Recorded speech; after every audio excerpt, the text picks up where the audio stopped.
How far off was I was trying to describe the invention that you're doing with gravity? What we've done, we have looked at the real structure of the inner core of the Earth with all the data that's available, and we have replicated it in a simple nuclear-based reactor, and we'll see the same effects as the planet Earth, which has gravity and a magnetic field, what we call the atmospheric magnetic zone around the Earth, simultaneously. So we actually have made a miniature planet with its both characteristics, because when we look into the inner structure of the Earth, we don't see a separate section where you make gravity and a separate section where you make magnetic fields. So both things have done in the same place, within the same material. So we've done the same, but what we see is that when we create gravity and a magnetic field, exactly the same as Earth does or any other star or a planetary system does, we get the same thing. What happens is that our system finds its position in respect to the Earth's magnetic and gravitational field, so it moves up or down. That's how our planet Earth finds its position in respect to the Sun, and how the Moon does to the Earth and the rest of the planetary system in the solar system. So when we increase our magnetic fields, we find we move away from the surface, and when we increase our gravitational pull, we find we get attracted. So our systems are very simple. There's no high temperature involved, and we see motions, and we have perfectly the directional movement. Wow. So not only we move up, we move down, but the system is very simple. Some systems are 7 or 10 kilograms, and they are all made of plastic.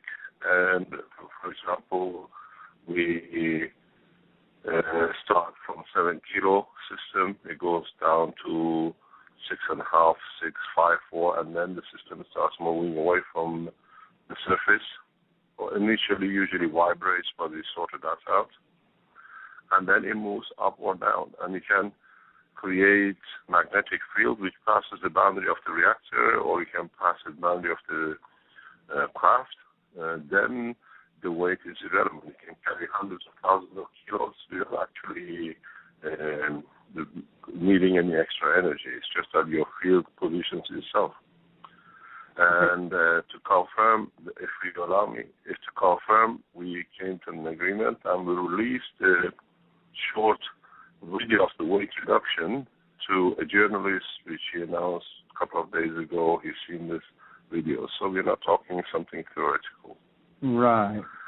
Now, I'm listening to you describe this here, and I'm thinking to myself that if I'm understanding it correctly, it would work in the same way that what you're talking about, your invention does the exact same thing that holds our planets in motion around each other, and what really keeps our planets going is they're interreacting with each other's magnetic fields and at certain blends and keeping at certain distances and ratios through the interplay of the magnetic fields?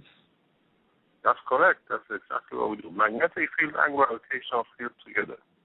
You cannot have magnetic field of the planets, what we see as atmosphere, what is repulsion of the forces of two magnetic field interaction. And gravitational field is attraction of the same two. But because you have a plasma, exactly the same as the center of the Earth, you have a dynamic material which are magnetically, have a magnetic property. When they interact, the two opposite pole fields of the two plasmas create the attraction or gravitation. And the two similar poles create the plasma of rejection, which becomes our magnetic field. That's why we have the cover. That's why we have the protection. We call it atmosphere. So, in fact, if you have a plasma, two magnetic fields which are plasmatic or like plasma, they create this atmosphere of or what you call it, the zone of interaction, which they have both attraction and repulsion, what we call gravitational and magnetic field together. And that's how this simplicity fit, and that's how it works. That is really, in my opinion, very, very clever, and I'm surprised somebody hasn't come up with this here before. I'm sitting here thinking to myself that by doing this here, if you wanted to use this in, say, space flight, for example, the actual spaceship itself could interact with the different planet gravitational field and magnetic field as it's going by, and use that as a kind of a propellant, couldn't it? In a way, yes, but in a way, you can use the gravitational pull, what they call a slingshot effect. NASA uses it quite a lot to go in deeper space. But in a way, because you can match your magnetic field and gravitational fields within the center of your reactor, you can create the pull in the direction which you want. You don't need to go into a larger spin to go up or to take height or to go through from here to the moon or to Mars, that you have to time when and where that you have the closest approach. You tune your gravitational system and magnetic system to the Mars magnetic and gravitational pull, and the way as Mars or any other planet or a star pulls asteroids and meteoroids towards itself because of gravitational pull, you create the same kind of pull. So it does not really matter how much you weigh. The pull of the planet, which is much larger in mass, pulls you towards it. So the speeds beyond the speed of light and that kind of thing becomes reality and you can do. But at the same time, one thing which is very important, which most of the scientists miss, we always look at the magnetic field of the matter. But we have developed the same property of gravitation and magnetic field of what we call principal matter, what we call antimatter. And you see totally different ball game. So you don't have these below speed of light and all these things which they talk about. We already tested, we create that kind of magnetic fields which is just so much higher. Yeah, I believe it was in the news not long ago that this here system of yours was being used in a spacecraft already. Isn't it kind of like a miniature little UFO of sorts? The Iranian government announced that they have a spaceship program about 6 weeks ago. We have collaborated with them over 2.5, 3 years ago, actually, coming in the next couple of months. As I've said in other interviews, the knowledge has been transferred to the government, scientists, and as you know, till even 6 months or a year ago, Iranians always talked about the rocket technology, and it's the first time they're speaking about the spacecrafts, and we announced this about 2 years ago, over 2 years ago, that we have released this technology to Iran. So they're completing it. So, but they're using it in a peaceful way. They have the technology, and they will show very soon the capability. You don't need any more propulsion. Propulsion is not the game, it's finished. And some people ask me, why don't you show something? I can't show, but in a way, if you know Will Out, who's a journalist in the program, we have released limited video, and he has seen it and talked about it in his show, that we show one of our system, which is 7 kilo, comes to 6.5, 6.3, 6.1 kilogram. The system has no holes, and all it does is create what we said gravitational magnetic fields. So for the first time, we released some limited video to people we trust because we don't want the thing to go out of hand. But in a way, very soon, governments who have this technology have no choice but to show it.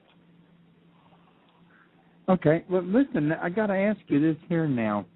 Using this kind of technology, if you were to use it in space travel, not only would you be able to travel greater distances, but wouldn't you also cut your fuel consumption tremendously because you'd be using the magnetic pulls and gravitational pulls more than you would actual fuel? Well, the fuel in these systems are milligrams. We are not talking about tons. This system with a full load only weigh about 7-8 kilo. The auxiliary loading is more or less than a kilo. With a kilo of the right mixture of material, you can travel for centuries. The concepts of propulsion and all these huge rockets and laser beams, this is all is finished. We needed that knowledge. We built on that knowledge. It's not that we say, oh, NASA or the Russian space agency or the rest of wrong. No. This is an addition and extension to the knowledge we have. So we use only less than 1,000th of a gram of material to create these kind of lifts. We are not talking about huge amounts. We go into the principal matter, what we call antimatter. And antimatter, if the scientists understand, I've just released a book, and the book has been updated in the past 24 hours because we added one section to it to make it clear, because it came across a lot of people don't understand what this is. We've gone to the source of the plasma, which is what American scientists in Fermilab call it antimatter, and European scientists and say they separated in the past few years. Now we understand how antimatter is created, what its capabilities are. We use very, very few what we call principal matter, we call it antimatter, and we use the interaction. We create lifts beyond, let's say, imagination, but in a very near future, it'll be like the way we get on a jet plane, a big boat class seas or whatever we do. The reality is the center of the plasma, what we call antimatter, the source of it, which is the star.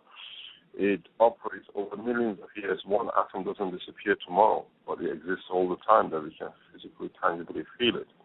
So when we get to a source, or instead of letting this energy go on for millions and billions of years to come totally to our mind, we use it. We use its strength, which is very strong, and we use the frequency. The interactions creates gravitational field, the repulsion creates magnetic field. So with very few grams, millions of a gram, thousands of a gram of mixture of material, we achieve these kind of lifts and weights, because the weight is irrelevant from that. There is no payload. Payload is meaningless. That sounds like like you said earlier, that is a major breakthrough. What other purposes could you use this here technology for? I mean, is it good to use here on the planet as well as off planet? Like, say, if you wanted to move massive size objects around on the planet? Yes. We proposed, we submitted the use of the technology in a miniature size, like 5 or 10 centimeter diameter system, where you can put 4 of them in a car. You can reduce the weight of a ton to, let's say, 100, 200 kilograms. And then the fuel consumption goes through the window, and you can use the same property of the different structure of the same reactor for production of energy, and run cars which can run for years without refueling. This technology and this knowledge has been passed on to Toyota and Mercedes in Germany, and they're all waiting till we commercialize it, that it can come out. So it's not something new. We have correspondence with motor manufacturers, and General Motors knows about our development, and it's the revolution which will come. It's the cars without gearbox and without engines. And we went as far as acquiring the General Motors plant in Antwerp last year when we were closing it down, to produce the first generation of these cars using the General Motors plant which was already there. The cars they had to the producing. We were there to take over when Magna, the people who were taking over the European operation of General Motors, could have gone bankrupt in Europe. We didn't go for them. They approached us that if we can take the plant to produce our medical and energy and gravitational system. So what are some of the things that you hope to see done with this here technology in the near future? So, energy production units, which we have already put on our site, we start commercializing, selling for next year 3 to 4 kilowatt energies, and we had a lot of response from the Americans and Middle East that 3 kilowatt is not enough, so we said we're prepared to put 10 kilowatts up, and we released that as a couple of days ago, but it could be tested totally only in Europe to start with. And because we have to learn ourselves a lot of other things. We have to see how the public responds to it and how, if there are no critical problems with it. And we have offered the system independently to electronic magazine, which we have with a good relationship with, to independently test it before we put it in the market. We approached them. They've done articles on our technology in the past 3-4 years. So we are going out to not to talk, but we're putting it out ourselves directly to the people who understand. But you have to understand this technology will not end up the oil industry because everything we use is plastic-based. We don't have more or less no metals in our system. So the economical effect of such a technology, which you can run a 10 kilowatt system for 50, 60, 100 years at a cost of a few dollars a year, where you can take the system from your house and put it in your car. You can run your car with it. Or we're talking about a space system that, like a 20, 30 kilowatt, you can use it, part of it in the house and part of it in the motor vehicle. These are the options which is opening up. And in reality, a few hundred years ago, we used donkeys, and then we used water, and then we learned about the steam, and then we learned about the nuclear. Now we learn about the inner structure of the plasma, and we are using it. So it's a part of the human race evolution of knowledge gain. And we have offered our technology to the Japanese government, which we announced our approval, to use this for retraction of the radioactive material in the plants. So it's in their hand if they want to call. And the Iranian government, I heard recently, has offered that they have a technology that it can help with the radiation leakage in Japanese nuclear reactor accident. It's more or less on the same basis, because these systems have a power. As they can get attracted, they can create magnetic fields and gravitational fields equal to the radioactive material. So it can pull in and hold the radiation internally within the compound of the nuclear power station. Don't forget that these systems have the capability to create their own magnetic field, which is like a shield for them. So we have tested this in a very simple way, but in a space in high radiation zones, when you can create a magnetic field above the magnetic field, the strength of the radiation, you can block it. So you can literally confine the radiation in the base in Japan at the moment with one of these systems. But that depends on what the American or the Japanese government decides to do with it. But I can tell you 100% the Iranian government, if they have offered such a technology, they are correct, because I have a copy system. We're not talking about the theoretical. We have 7, 8 reactors which we can run and show. Well, I got to tell you, it's really a whole new twist for me in one sense. I mean, I've read about this kind of material before, but this is the first time I've seen somebody with a working model like you've got. And it sounds like you've done such a, wonderful thing here with a technology that can really, help us move more forward, because I think surely that they can also, get new technology off of this technology. It's like spin-off technology. The spin-off technologies we are developing ourselves. We are testing the spin-off in medical. We are testing the spin-off in production of nanomaterials. We are opening different doors to this technology ourselves very slowly, because it needs a lot of understanding and it needs a lot of new mindset, because what you see in reality is far away from what I was told as a nuclear physicist. I'm a trained nuclear engineer. But when you see the reality, I find out how much our theoretical books are far away from the reality of the whole structure. And this is one of the biggest problems. People who've been brought up with that and they're earning their living don't want to lose it. Learning a new way and the correct way is very difficult. So we find a new generation of scientists, because they can see it and they can use it all their lives, they've got away with it. But the older generation of professors and doctors, to protect their position, they try to reject it and they call it peer reviewing. So we block the peer reviewing. We publish everything ourselves in books and our papers on our site. It's for you to judge what we say is correct, makes sense or not, or replicate our system. So we don't have that problem. We use the same system to overcome MS. We use the same concept in our medical system to grow amputated toes or organs. We are running trials at the moment with it. So once you understand and people come up with their own concepts of the reality of how things work, I think it's like the computer world. 20 years ago, it was says, oh, computers going to destroy a lot of jobs. And now it's one of the biggest employers. This technology will be the same. It will not destroy the oil industry, but it creates so much new style of living that in 10 years' time, we are not hoping it will be there. We already start commercializing. We show how people is done.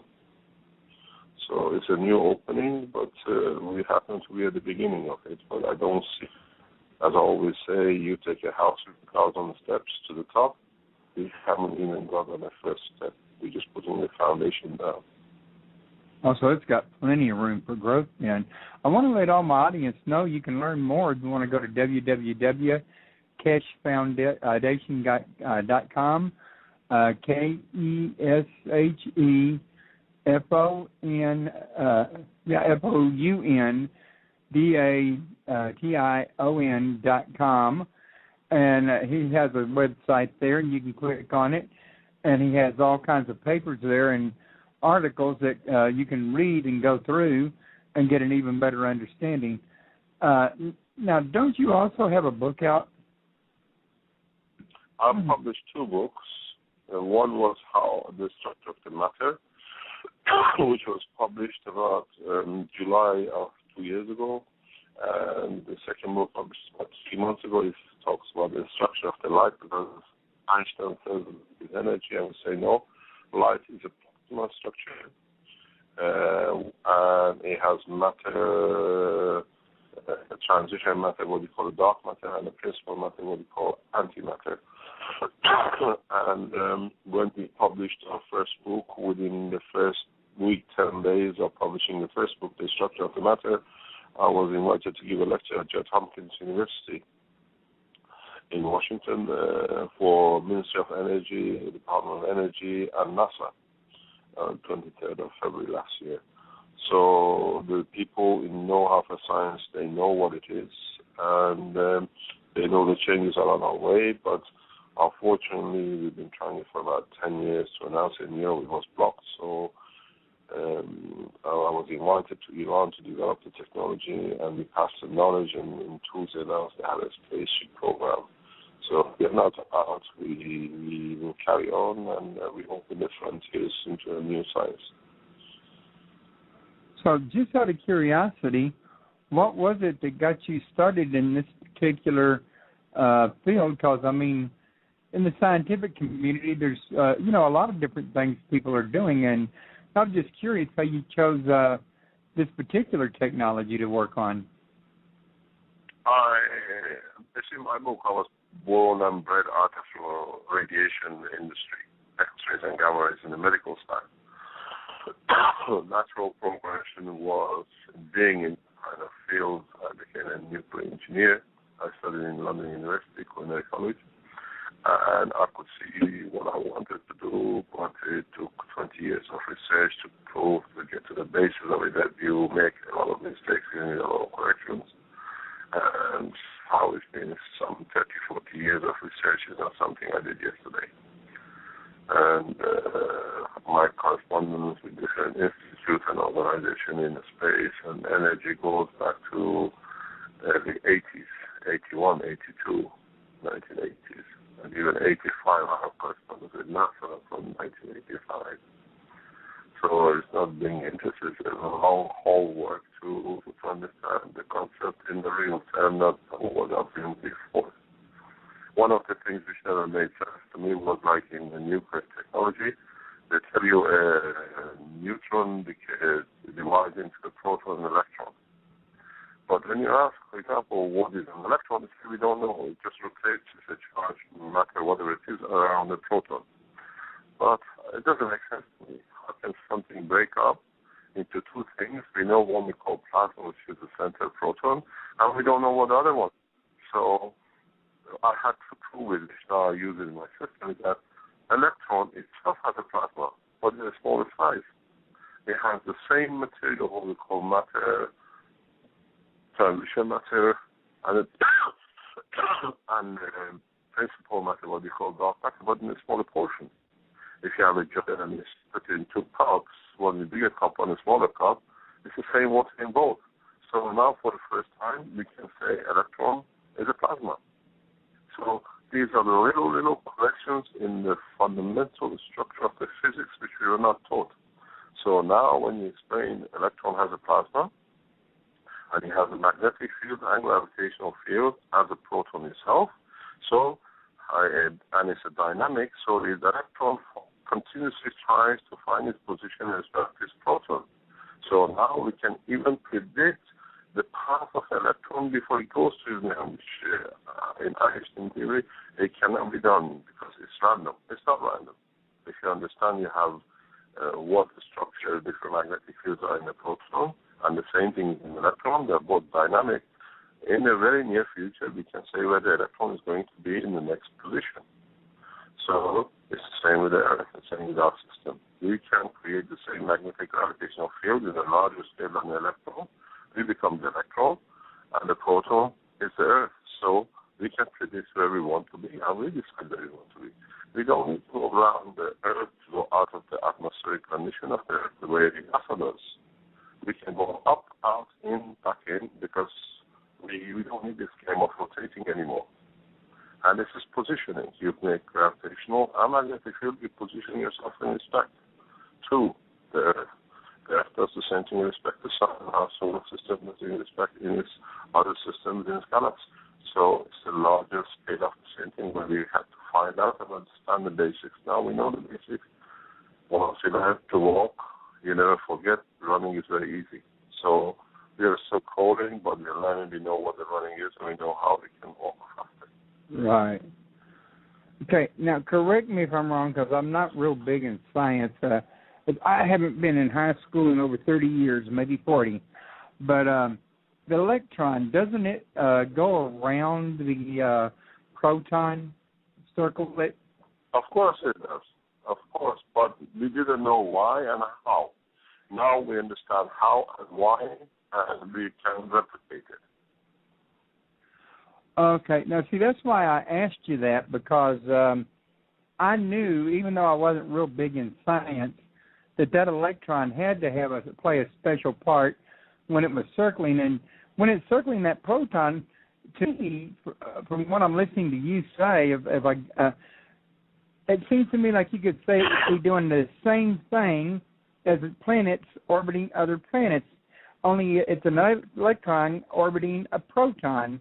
So it's the same general principle, but on a much tinier level. Yes, it's just a matter of scaling. It's exactly a matter of scaling. We are the electron to our sun. Moon is electron to us as a moon, as a planet Earth. So if you understand the interrelationship, and you can replicate it, so what we've done, we have a moon. We make a system which replicates the effect of the moon.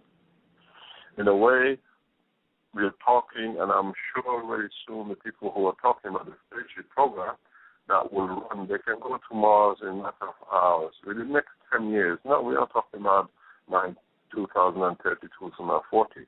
It's the development of the knowledge and research put into it is going so rapidly that within the next 10 years, 15 years, going to Mars will be a matter of hours or less than hours.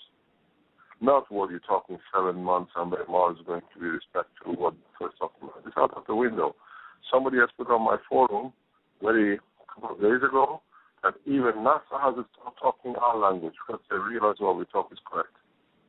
Don't forget, NASA knows what we are doing. They asked us to negotiate with Boeing Corporation to develop this technology for NASA. Boeing Corporation, people I can give you names that they have seen our system. They have seen the video of our system. They have had the system physically in front of their door. Yeah? So NASA has to change that mind.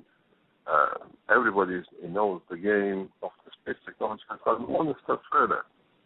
But don't forget, we need propulsion people. One of the biggest resistance in NASA is that it's your propulsion lab. There are 7,000 people working in propulsion lab, and I was spoken to their heads, and they said, what are we going to do with 7,000 jobs? Carry on because people don't know. But the thing is, this cat is out of the bag. Very soon, people in propulsion lab have to understand the job is over. Now you have to learn how to use magnetic propulsion or gravitational positioning. Then they can see it's the same job, but you have to think it's slightly different. There's no danger to your jobs. So they don't want to play. The Iranians did. Now, the president of country, leaders of a nation don't come and say we've got a spaceship program. They have. I have a copy. I have several reactors here with me, which they do exactly the same. We don't need 10,000, 20,000 kilos of this fuel and that fuel. Our reactors only weighs about 7 kilos, and it can lift as many. I've been the first passenger, I always say. I was the first one sitting on the system when it took off in Tehran in summer of 2008. So they want to tell us we are dreamers, we lie. We've shown it for the first time in the past 48 hours to a journalist, short videos. NASA has had a video for 2 years. Chinese know what it is because I've been lecturing in Shanghai and Beijing. They know exactly what we have in our hand. So they can quieten it, but in a way, at this moment of time, we have offered our technology, and I'm sure the Iranian government will else they can help the Japanese with this radiation leak to the Japanese government. We are not stupid to make such a move, and the move has been simultaneously by us and the Iranian government. I'm Iranian by birth, but I work in the international market, in the international environment. To me, no nation is different. And there is one thing which I've written on my forum. I predicted this earthquake in New Zealand, in Australia, and Japan, 2nd of October 2009 on my forum. And I said it will be over 8. And I have predicted in Los Angeles, on East Coast, you will have, because the geophysics of the Earth has moved 2.5 meters, you will have an earthquake within the next 12 to 18 months in 11 plus. Not 9, not 8, because there is 6 meter gap to be moved. It's going to be a horrendous earthquake on the Earth coast when the plate moves. So I wrote in my forum very recently, be ready for what is to come, because the freedom of the plate has been moved. And I predicted the Japanese earthquake 2 years ago, that it will happen within 36 months, and it's happened. I predicted the Australia and New Zealand earthquake, which has happened immediately before the Japanese earthquake. Now it will happen in Los Angeles and other area because the plate is free to move. So for that prediction, I always look at Japanese nuclear reactors are going to be in danger. So I tested and predicted how we can do this. So we have the system ready for it. They have to take it. The same system is ready for the American population. You want to use it, look at it now, that if it happens, how you can solve the radiation, take it at it. I have put on my forum a chart, a graph, a live graph, that how this radiation from Japan is going around the Earth. This west coast of America is getting huge radiation. Go on my forum, www.keshefoundation.com/forum, or you go on my and you go choose my forum on the purple link, and we said Japan. Go to the link, and you can see live all the cesium and all the nuclear radiation which is going to Japan all over around the world, and how it's affecting the west coast of the United States and Canada. I have predicted, as a nuclear physicist, that within the next 25 years, the death total from this accident will be between 5 to 10 million in the United States and Canada. Radiation, all the cancers and everything put together. you're going to have the same thing on the West Coast if you do not get your stuff ready for it. Okay, now in the chat room, Mark was asking, did you say something about an 11.0 on the Richter scale earthquake? Yes, it does not exist. It's a dream, but it will happen because the Earth has to move. Japanese earthquake was 2.5 meter move. The earthquake in Gulf of Mexico, which has 250,000 people dead, the move on the present move on the side of the Japanese was 2.5.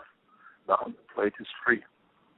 The plate is free for a massive move, and this move will be between 3 to 8 meters minimum. 3 to 8 meters of movement is over 9. It's in 11 range. It's going to be huge because the plate is free, and the Los Angeles plate has not moved for a long time. The pressure sits on it. It now is being released with the Japanese earthquake and the New Zealand movement. So it's going to be horrendous when it moves. Okay, Mark wants to know, where will the 11.0 take place? What is the line, the fault line in California? The fault line in California. Okay. It's normal. It is normal if you understand, and the people who understand the structure of the geophysics, they will tell you that plate, that fault line is ready to move. Now, these predictions that you're doing on these earthquakes are based on science that can be derived from the research you did to get this technology? Yes, because I produce conditions by reactors. We can recreate directional fields, like if you want to go ahead in certain direction, we can produce fields which are directionalized, where, for example, in deep space, we can use it for protection. So we can create these kind of fields in our simple system, positioning certain material, and we see the movement of the field. So it's very easy to foresee. It's become like weather forecast, basically. If I want, for example, to go north on my system, and ahead of me in the north is a cloud dust, with the speed we travel, with no shielding and no long over protection, when you hit these dust particles, being in the space or in Earth atmospheric, we get destroyed. A small dust particle destroys satellites. So when you are able to create a directional, full protection magnetic field, like the Earth, layer of ozone layer, then you can see characteristics of the fields, how they interact, and you add masses to it. You see how your masses move. I use this technology in a very simple way in my systems when I cure cancer. So we do the same thing, but in a deep space program, when we travel for a high speed from, let's say, to Mars, if you have an asteroid in front of you, you can't keep on duck and ducking. You should be able to interact with it and be able to go through cosmic dust for small asteroids. So if you have a rocket, the rocket goes much slower than it already passed the point before your rocket even starts firing. So we have produced and we tested it that we can release fields ahead of us much faster at a higher level than we have within the RSP to literally dissolve these magnets or open them up, that they don't become a particle, but they become fields. So what they call, President Reagan used to call it Starship programs or whatever.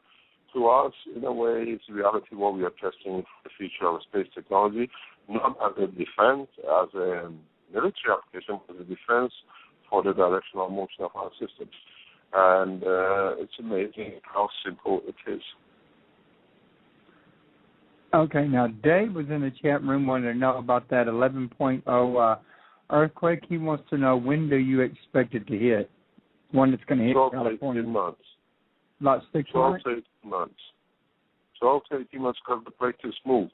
The major plate which was blocking it was the Japanese. Go on my forum, I've explained this why. I explained the situation about the movement of the plate. I have to apologize, I've got a bad cold. But the main plate which was stopping the movement of the San Antonio fault was Japanese and the New Zealand. That movement is complete. Go back on my forum, 2nd of October 2009. I predicted this within 36 months. It's just that it happened. The balance is left. The continent is ready to shift because the bigger mass internally is already free. It was free. There are some connections.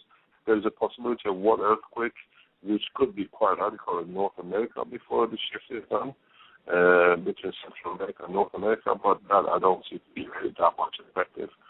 But it's a normal process, earthquake movement of the plate, but the main fault line will move by 3 to 8 meters, and that brings it to 8 scale.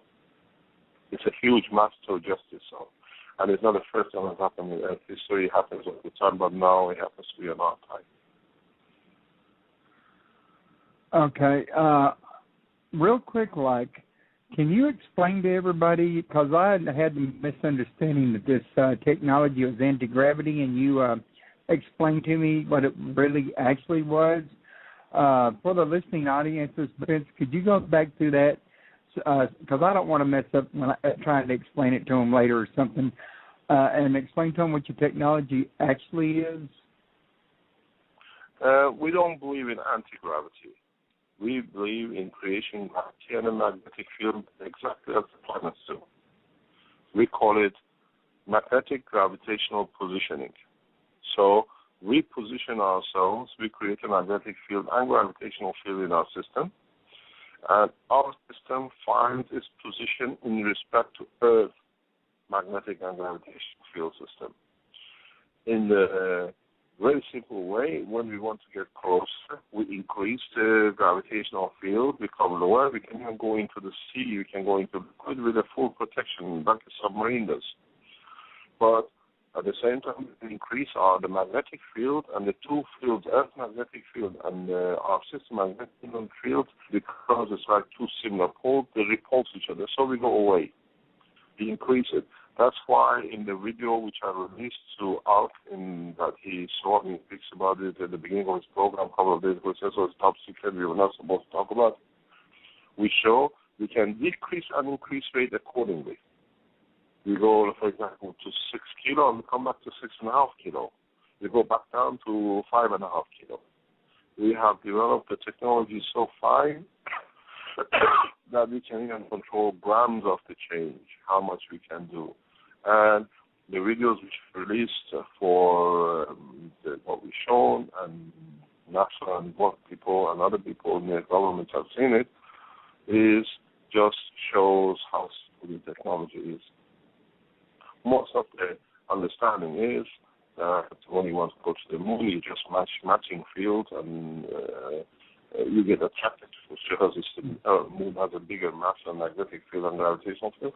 It just attracts. You can do the same thing with galaxies. You can do the same thing going from one solar system to another in the future. That's what we are working on. To us, we are in the next phase of seeing how this is going to be. But we have to understand the structure of the solar system. The structure of the solar system is very complex. So I have written a book to be published very soon called The Structure of Solar Systems. After that, I've written a book is called The Structure of the Universe. And you have to understand how in the universe you go from one galaxy to another. All these I have explained in detail because I have a system. I make a copy of what I think, and if it works, it's correct. We had two systems. When I was in Tehran, I had the opportunity to have 4 systems working in parallel together. And the first time we created 2 magnetic fields, plasmatic and gravitational, in 2 different systems. The small system flew, I had to catch it in midair. So I started seeing how I can control directional motion and how I can get one pulled or attracted or rejected. We're not talking theory anymore. I have a system. I took my system to university in front of the professor and said, this is a can you test? Because At the same time, I don't think Iranian government on their own can develop this. We need the world cooperation. NASA has a huge bank of information. I always ask them to collaborate, do not reject, because rejecting you fall behind. You know, the Iranians are talking about the spaceship program.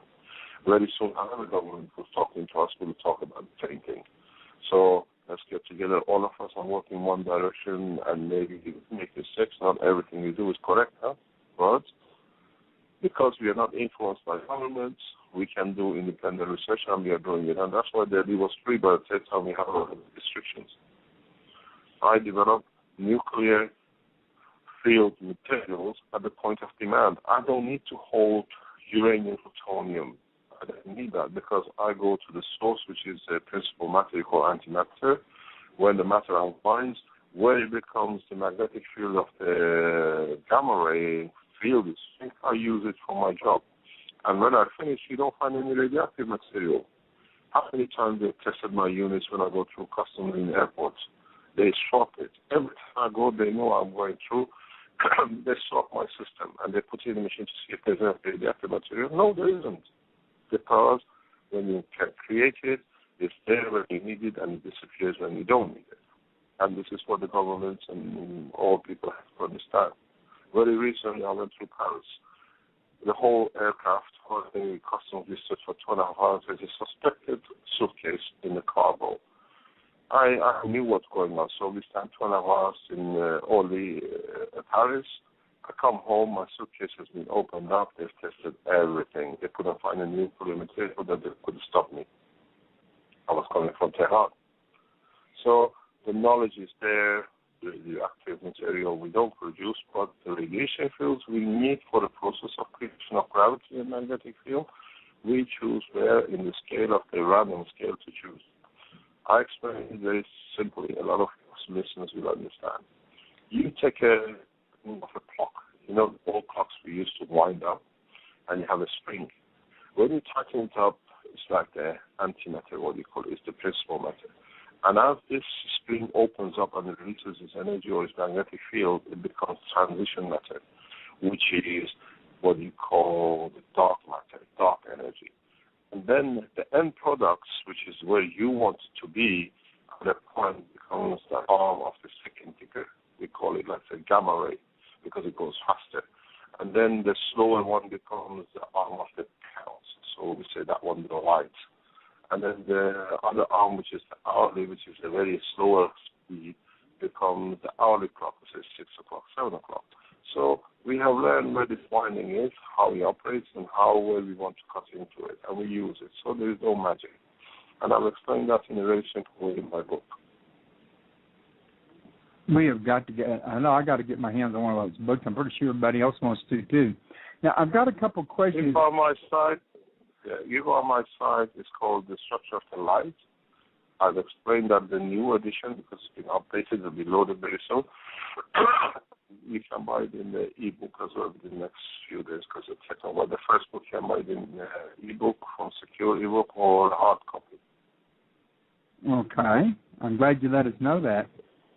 Now, in the last 10 minutes, we got 2 more questions real quick. One was from Lockerdam, and he wanted me to ask you if you believe in life in outer space. Yes, it's known because we know how materials are created, and if you can do it, life is very easy to be in other side of other planets. If you go on my side about the CO2 absorption, CO2 paper, we have created CO2 in a solid state at room temperature. There's a paper published on it. It's in our book as well. And we produce solid gases at room temperature. So we are not dependent on the structure of the temperature or pressure. You have to increase pressure or temperature reduction to go to -70 to have a solid CO2. We have created CO2 at room temperature. We give it to scientists. They've done infrared spectroscopy and all sorts of spectroscopy confirming is a new material. So you can be solidified at any position in the universe. All it is, you have to understand what we call gas at the state of nano matter. So up to now, we talked about the external temperature and pressure. You become a liquid, become a gas, or you become solid. But if you understand what I explained about gravitational and magnetic fields within the structure of the atom, you can make yourself solid at any temperature or pressure. So it becomes independent. And the proof of the pudding is, as I always say, pinch yourself. What you feel between your fingers, your flesh, is amino acid, 4 gases. How come it's solid? Now we develop the same technology. And yes, what you call aliens, we are aliens to them. Life exists in every form in the universe because it's not temperature or pressure dependent. It's internal gravitational magnetic field and magnetic field strength dependent, because gravity is a magnetic entity, the same as the magnetic field as we see in the atmosphere of our planet. Okay. We are aliens to them, and they are aliens to us, but they are different forms. That makes sense. Now, Mark wanted to know if your technology uses magnetic field to negate the mass of the craft. Pardon? Okay. Mark was asking, does your technology use magnetic fields to negate the mass of your craft?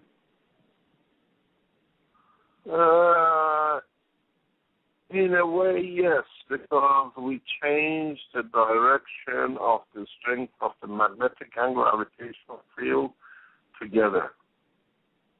You can't just use a magnetic field. You have to use the interaction of magnetic fields to create gravity and fields in a spheric shape. The way they are. We don't see any square planets in the universe. We don't see any funny shaped planets. Everything in the universe is spherical. So when you create a dynamic magnetic fields which they interact, they create a spheric magnetic field and gravitational field together. There is a problem. We used to call it, and in my book, I haven't found a solution for it.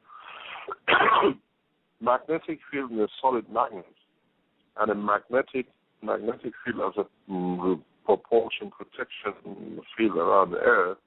We use small m and capital M because we have to change that mind, but somehow somebody will do it in the future. Just because we use the term in talking as a magnetic field does not mean the same thing to us. We're clear about the separation. So when you create a magnetic field and a gravitational field in a certain direction, as I explained earlier about our process system, you get attracted to that direction. So in a way, you don't need to steer yourself. You steer your magnetic and gravitational field to the direction you want to go, and you get pulled that way. And in the future, directional motion is going to be, then there is no steering wheel. Yeah, you have a steering wheel, you have a propulsion system, but magnetic field positioning is the steering wheel of itself. Okay. This is how electron goes around the proton anyway. Now, we've got 5 minutes remaining, and I got one question here that I just had to get in here. I thought it was such a good question. Mark wants to know, would your technology also remove the G-forces that take place during extreme acceleration? You what? Would you, G-forces. Would your technology remove the G-forces that take place during extreme acceleration? You don't have it. That's a myth. That's a myth? That's a myth. Because we've seen that in our system. Actually, initially, our system would have moved. It would move internally. Within a certain radius, because you have to develop your reactor to do, within a certain radius, the way we do in jet airliners today, within a certain radius from the distance from your reactor when you build it, you can produce and maintain 1G all the time. So you don't get what we get like an accident position. It's called gravitational field layering. So you arrange your reactor to have a layer, a zone of, let's say, 10, 15, 20 meters, which the gravitational field stays constant at 1G. So you don't work in weightlessness. Weightlessness in our system doesn't exist. It's meaningless, because if you understand the concept of magnetic and gravitational field, weightlessness in space is meaningless. You have to create a condition to become weightless. Otherwise, you can run your reactors in a specific way that within a certain distance, you have a constant 1G. When you go beyond it, you go lower or higher, and you can use the same concept in the same reactor to produce materials. Okay. The multi-layering reactors is a very advanced, and we have, at the moment, reactors which run up to 6 layers sometimes. Okay. Now, real quick, we got one last question I want to try to squeeze in real quick, and it was from the same guy that was asking if you believed in life in outer space. He wants to know if you believe we've been visited by such life. Obviously. Obviously we have. Obviously we have. In one of my recent articles, people ask me questions and I answer them in a very simple system. We always think of war. If we are somewhere, we have to attack. The knowledge above, once we get to that level, is so peaceful because you can have whatever you want when you want. What do you have to fight for? And at the same time, if you're visited by others, they must be laughing at our stupidity of seeing war as a way of living. The universe is a peaceful place because everybody has the same knowledge. And my target, as I've written in my forum, is to bring the knowledge of man to that point that when we enter into the universal community, we are not subordinates. We are equal. And I write all my papers and all my technology development on the same basis. By the time I finish, when we will be seeing, just because we can't see properly because of our DNA, we will see the other creatures and other things, and we don't need a physical body to really exist because we see it in our systems. So they must have been visited. Who will they do, who they are, whatever. They are so intelligent that the less become intelligent. They must be laughing at us. We're animals. We fight to get things. But with technology, we can produce enough food. We produce protein out of fresh air in Tehran in 2008. You can have as much gold as you like. You can have as much, because these things are meaningless. You cannot buy a villa on a spaceship and be the rich man on the water. They're all the same. When the man comes to that mentality, let's leave the peaceful position, when we enter the universal community, then we are equal. When we go to the other positions in the universe in the future, when we see other people, we do the same. Let them mature. In a way, if they are coming and they are with us, they are let us mature our own way. Okay, then. Well, I see that we got 1 minute remaining. I want to remind everybody real quick that your website, and I just pasted it in the chat room 2 or 3 times during the show, is www.keshefoundation.com, KESHEFOUNDATION.com. And I believe you've got links to your books on that site, and I'm going to be putting links up from my site to your books and to your site as well. My book, the first book called The Universal Structure of Matters, and the second book is called The Structure of Light. And we have we are set up as next year International Space Institute. As of next year, April next year, we start teaching 100 scientists initially what we know, that they can start producing the same space reactors, the same energy reactors, the same medical application throughout the world. So we have received up to now a lot of requests from all over the world, people from China, from South America, Africa, everybody who wants to come and join to be the first member of institute to be trained. And anybody welcome, we're going to vet it. And at the moment, we are looking for locations. If it can be based in Belgium, and if Belgian government support us, it will be in Belgium. If not, it will be somewhere else. And if the government put restriction on us, we will mass teach on the internet. You can go to www.internationalspaceinstitute.org. The first page is there. There's a lot of background work going on. We'll release it very soon when we are ready. So you can join us if you're interested in kind of technology, but you can write to me direct on M for Mother, T for Thomas, Keshe, Keshe, KesheFoundation.com. And we are collecting information because we want the best to come in. At the same time, if you're ill anywhere around the world, there's a cure for you. Contact us. If you can find a solution, we say, yes, you pay for your treatment. We make assistance for you. And if you want energy systems, we have put our systems commercially in the market. And we already had a lot of requests and applications for both of them, all 3D and even the medical. And we treated a lot of people around the world. For the first time, we released some limited video to people we trust because we don't want the thing to go out of hand. But in a way, very soon, governments who have this technology have no choice but to show it. Okay, well, listen, I got to ask you this here now. Using this kind of technology, if you were to use it in space travel, not only would you be able to travel greater distances, but wouldn't you also cut your fuel consumption tremendously because you'd be using the magnetic pulls and gravitational pulls more than you would actual fuel? Well, the fuel in these systems are milligrams. We are not talking about tons. This system with a full load only weigh about 7-8 kilos. The auxiliary loading is more or less than a kilo. With a kilo of the right mixture of material, you can travel for centuries. The concepts of propulsion and all these huge rockets and laser beams, this is all is finished. We needed that knowledge. We built on that knowledge. It's not that we say, oh, NASA or the Russian space agency or the rest are wrong. No. This is an addition and extension to the knowledge we have. So we use only less than 1,000th of a gram of material to create these kind of lifts. We are not talking about huge amounts. We're going into the principal matter, what we call antimatter.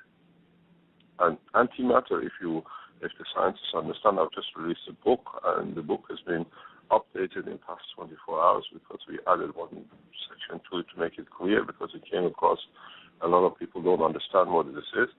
We've gone to the source of the plasma, which is what American scientists in Fermilab call it antimatter, and European scientists and say they separated in the past few years. Now we understand how antimatter is created, what its capabilities are. We use very, very few what we call principal matter, we call it antimatter, and we use the interaction. We create lifts beyond, let's say, imagination, but in a very near future.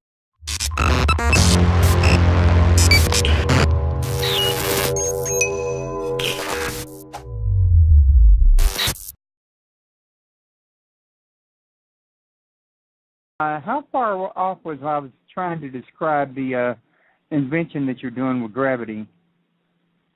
What we've done, we have looked at the real structure of the inner core of the Earth with all the data available, and we have replicated it in a simple nuclear-based reactor.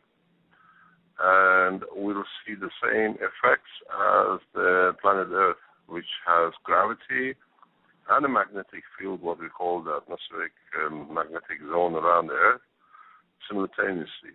So we actually have made a miniature planet with its both characteristics, because when we look into the inner structure of the Earth, we don't see a separate section where you make gravity and a separate section where you make magnetic fields. So both things have done in the same place, within the same material. So we've done the same, but what we see is that when we create gravity and a magnetic field, exactly the same as Earth does or any other star or a planetary system does, we get the same thing. What happens is that our system finds its position in respect to the Earth magnetic and gravitational field. So it moves up or down. That's how our planet Earth finds its position in respect to the Sun, and how the Moon does to the Earth and the rest of the planetary system in the solar system. So when we increase our magnetic fields, we find we move away from the surface, and when we increase our gravitational pull, we find we get attracted. So our systems are very simple. There's no high temperature involved, and we see motions, and we have perfectly the directional movement. Wow. So not only we move up, we move down. but the system is very simple. Some systems are 7 or 10 kilograms at the same time. One thing which is very important, which most of the scientists miss, we always look at the magnetic field of the matter, but we have developed the same property of gravitation and magnetic field of what we call principal matter, what we call antimatter. And you see totally different ball game.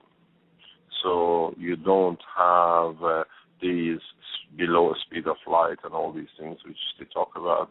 We already tested, we create that kind of magnetic fields which is just so much higher.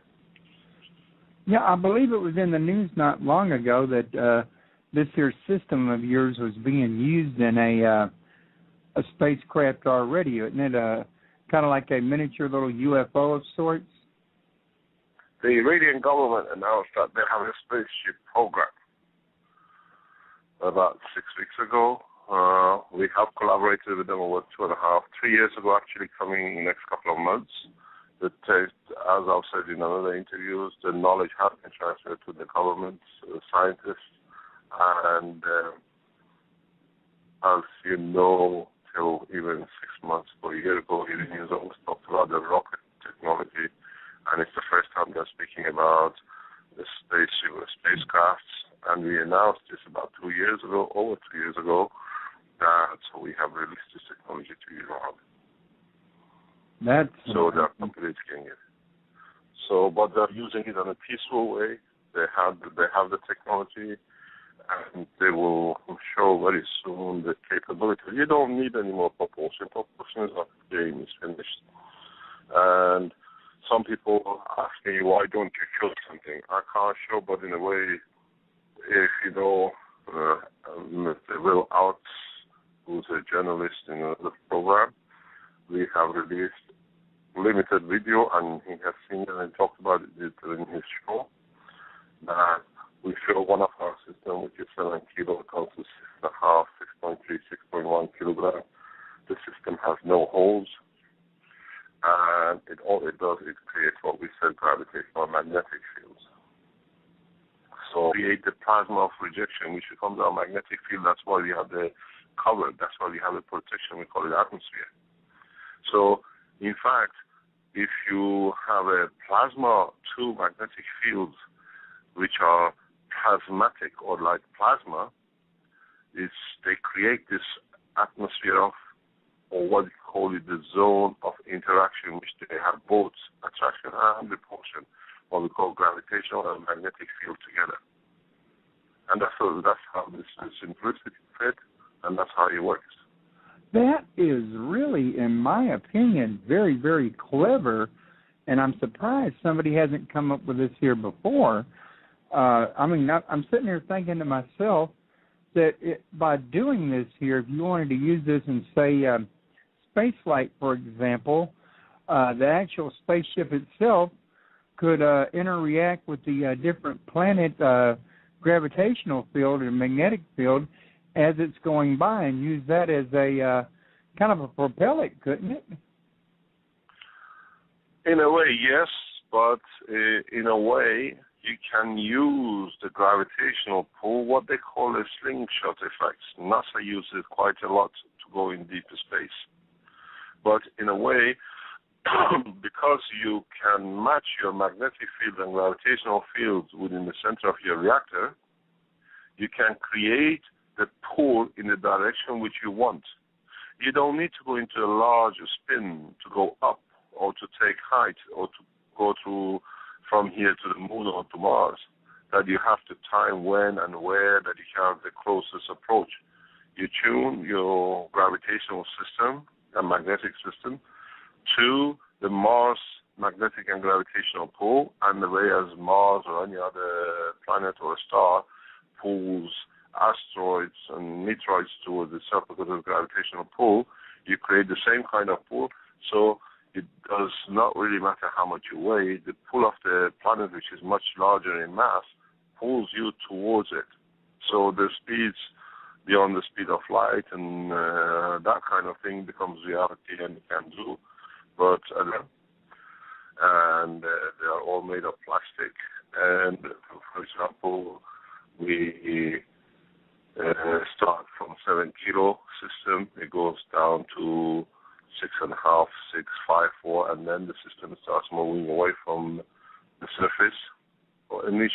usually vibrates, but we sorted that out. And then it moves up or down, and you can create magnetic field which passes the boundary of the reactor, or you can pass the boundary of the craft. Then the weight is irrelevant. You can carry hundreds of thousands of kilos without actually needing any extra energy. It's just that your field positions itself.